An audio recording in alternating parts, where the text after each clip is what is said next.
Hi friends, welcome to ITI gold technical channel में आपका स्वागत है। Daily current affairs, vacancies information, ITI से रिलेटेड वीडियो पाने के लिए हमारे चैनल को सब्सक्राइब कीजिए। सब्सक्राइब करने के बाद बेल आइकन को ऑन कीजिए ताकि मैं जो भी नया वीडियो बनाऊं सबसे पहले आपके पास पहुंचे और आप उसे देखिए। यदि आपको सेशन अच्छा लगता है, सेशन से कुछ जानकारी मिलती है तो इसे लाइक कीजिए और दोस्तों में शेयर कीजिए। शेयर ज़रूर कीजिएगा क्योंकि यह कॉम्पिटिशन की तैयारी करने वाले बच्चों के लिए बहुत ही इंपॉर्टेंट सेशन है।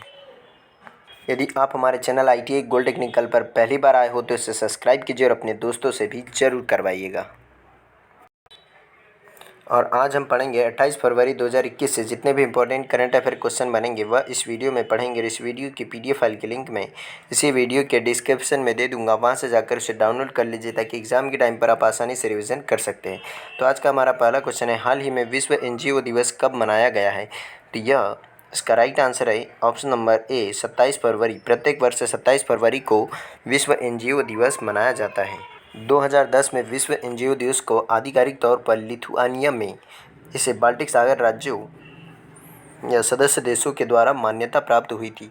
और 2014 यानी कि 27 फरवरी 2014 को फिनलैंड की राजधानी हेलेंसिकी में पहली बार विश्व एनजीओ दिवस मनाया गया था। इसका आयोजन की मेज़बानी फिनलैंड के विदेश मंत्रालय द्वारा की गई थी प्रथम वर्ष में।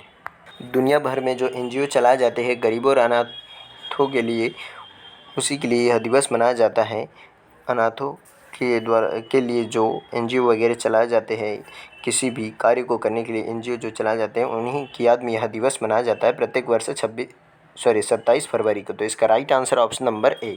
चलिए नेक्स्ट क्वेश्चन है, हाल ही में एनएसओ ने वर्ष 2020-21 में भारतीय अर्थव्यवस्था में कितने प्रतिशत की गिरावट रहने का अनुमान लगाया दिया? 8%। इसका right answer option number B.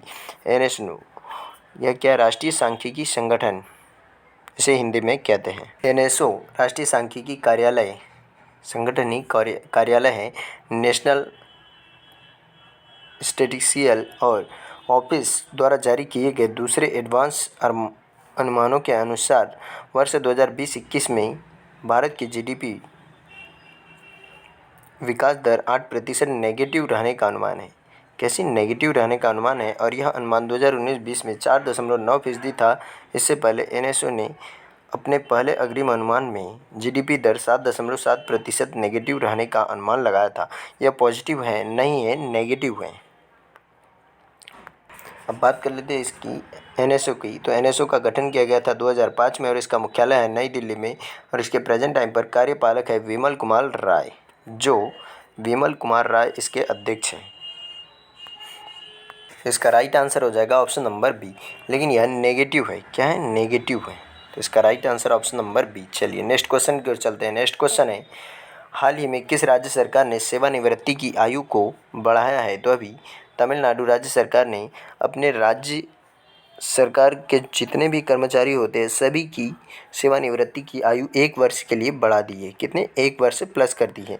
अभी इनकी आयु मतलब कि 59 वर्ष में यह सेवानिवृत्ति हो जाती थी, लेकिन अब इसे 60 वर्ष तक अपनी जॉब करना पड़ेगा। तो बात कर लेते हैं तमिलनाडु की। तमिलनाडु का गठन किया गया था 26 जनवरी 1950 को और इसकी राजधानी है चेन्नई। और यहाँ की राजभाषा है तमिल, जो दुनिया की सबसे पुरानी भाषा है। यहाँ पर राज्यपाल है बनवारी लाल पुरोहित और मुख्यमंत्री है के पलानीस्वामी और विधानमंडल एक सदनिक विधानसभा है जिसमें 235 सीटें हैं। कितनी? 235। अब बात कर लेते हैं तमिलनाडु राज्य की सीमा।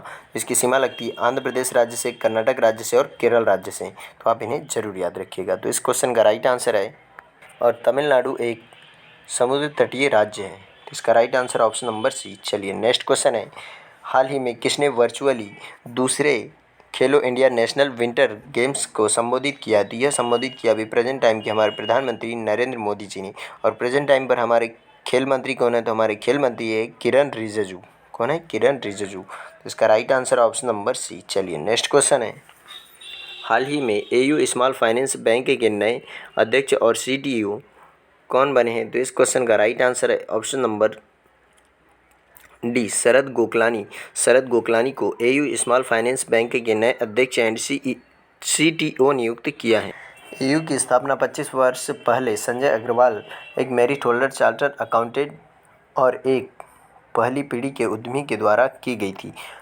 और आधिकारिक वेबसाइट के अनुसार इसे 1996 में जयपुर में एयू फाइनेंसियर्स के नाम से स्थापित किया गया था, जो गैर बैंकिंग वित्त कंपनी लेने वाली एक गैर जमा राशि है और इससे प्रभावी रूप में आर्थिक विकास, विशेष रूप से अल्प सेवा, बिना सेवा वाले निम्न वर्ग और मध्यम वर्ग के व्यक्ति वित्त पोषण का काम करती थी यह बैंक। और जो फाइनेंस बैंक के शरद गोखलानी, जिनको इसका अध्यक्ष और सीटीओ नामित किया है, वह कहाँ पर मुख्य प्रौद्योगिकी अधिकारी के रूप में जुड़े थे इस कंपनी से, इस बैंक से। और एक्टिवा से पहले यह भारती एयरटेल और भारती टेलीसॉफ्ट से जुड़े थे और उन्होंने जयपुर विश्वविद्यालय से कंप्यूटर एप्लीकेशन की मास्टर डिग्री प्राप्त की है। तो इसका right answer option number D. चलिए नेक्स्ट क्वेश्चन है, हाल ही में यूसुफ पठान ने क्रिकेट के सभी फॉर्मेट से संन्यास की घोषणा की, वह किस देश से है? तो यह भारतीय क्रिकेट के खिलाड़ी है, पूर्व क्रिकेटर, जिन्होंने अभी क्रिकेट के सभी प्रारूपों से संन्यास लेने की घोषणा की है। पूर्व ऑलराउंडर खिलाड़ी यूसुफ पठान ने क्रिकेट के सभी फॉर्मेट से संन्यास लेने की घोषणा कर दी और उन्होंने 2007 में अपना अंतर्राष्ट्रीय क्रिकेट में अपना डेब्यू किया था और डेब्यू के बाद में 57 एक दिवसीय यानी कि ओडीआई और 22 T20 मैच खेले हैं और वह आईसीसी T20 विश्व कप 2007 और 2011 में जीतने वाली टीम का भी हिस्सा रहे हैं और उन्होंने भारत के लिए 810 ओडीआई रन और 236 T20 रन बनाए हैं। और इसके अलावा उन्होंने सीमित ओवरों में भी अंतर्राष्ट्रीय क्रिकेट में 46 विकेट भी लिए हैं और उन्होंने 100 प्रथम श्रेणी के मैच खेले हैं, जिसमें 4825 रन बनाए और 201 विकेट लिए हैं। और लिस्ट ए क्रिकेट में दाएं हाथ के बल्लेबाज ने 4797 यानी कि 4797 रन बनाए और 199 मैचों में 124 विकेट हासिल किए। वे भारत के लिए आखिरी बार मैच उन्होंने 2012 के दक्षिण अफ्रीका के खिलाफ जोहान्सबर्ग में एक दिवसीय मैच खेला था, तब से अभी तक मैच नहीं खेला और अब इन्होंने संन्यास की घोषणा कर दी है। यही है यूसुफ पठान, जिन्होंने अभी संन्यास की घोषणा की है। तो इसका राइट आंसर है ऑप्शन नंबर ए। चलिए नेक्स्ट क्वेश्चन की ओर चलते हैं। नेक्स्ट क्वेश्चन है, हाल ही में किस देश में अकेलेपन के लिए एक मंत्री की नियुक्ति की है? तो यह नियुक्ति की है जापान में। जापान के प्रधानमंत्री योशिहिडे सुगा के नेतृत्व वाली सरकार ने हाल ही में टेत्सुशी सकामोटो को देश के पहले अकेलेपन मंत्री के रूप में नियुक्त किया है और यह निर्णय कोविड संकट के कारण आत्महत्या की दरों में वृद्धि से निपटने के लिए किया गया है। अब हम बात कर लेते हैं जापान की। तो जापान की राजधानी है टोक्यो, होन्शु द्वीप पर है और यहाँ की मुद्रा है एन। क्या है? यहाँ की मुद्रा एन है और यहाँ पर प्रधानमंत्री है योशिहिदे सुगा और यहाँ की संसद का नाम है डाइट, जो कई बार एग्जाम में पूछा गया। अब बात कर लेते हैं भारत जापान के मध्य जो संयुक्त सैन्य अभ्यास होते हैं उनकी। तो जिम्मेक्स जो नौसेना के मध्य होता है, सेड जो नौसेना के मध्य होता है, कैजिन संधि अभ्यास जो नौसैनिक अभ्यास हैं और सैन्य मित्री अभ्यास जो वायुसेना के मध्य होता है और CTTX यह होता है counter terrorism table top exercise. ये 4 देशों के मध्य होता है, भारत, जापान, अमेरिका और ऑस्ट्रेलिया। तो अब आगे देख लेते हैं हम। जापान के 4 बड़े द्वीप हैं, होन्शु, होक्काइडो, क्यूशू।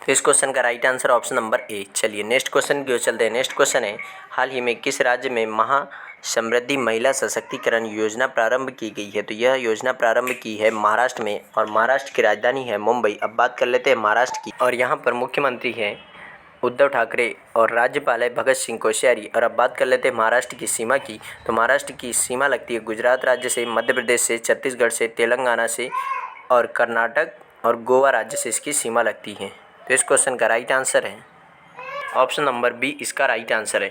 चलिए नेक्स्ट क्वेश्चन की ओर चलते हैं। नेक्स्ट क्वेश्चन है, हाल ही में भारत में किस राज्य के लिए AIIB के साथ $304 मिलियन का ऋण समझौता किया है? तो इस क्वेश्चन का राइट आंसर है ऑप्शन नंबर सी, असम राज्य के लिए AIIB के साथ समझौता किया। तो अब बात कर लेते हैं असम की। असम राज्य की राजधानी है दिसपुर और असम असम अथवा असम भारत का एक सीमांत राज्य है जो चारों ओर से पर्वत श्रेणियों से घिरा हुआ है और असम राज्य की स्थापना 15 अगस्त 1947 को की गई थी और यहाँ की साक्षरता दर है 73.18% और लिंगानुपात है 958, यानी कि 1000 पुरुषों पर 958 महिलाएं हैं यहाँ पर। और पहले मुख्यमंत्री हैं यहाँ के श्री गोपीनाथ बारदोलोई जी और पहले राज्यपाल है श्री रॉबर्ट नील रीड जी।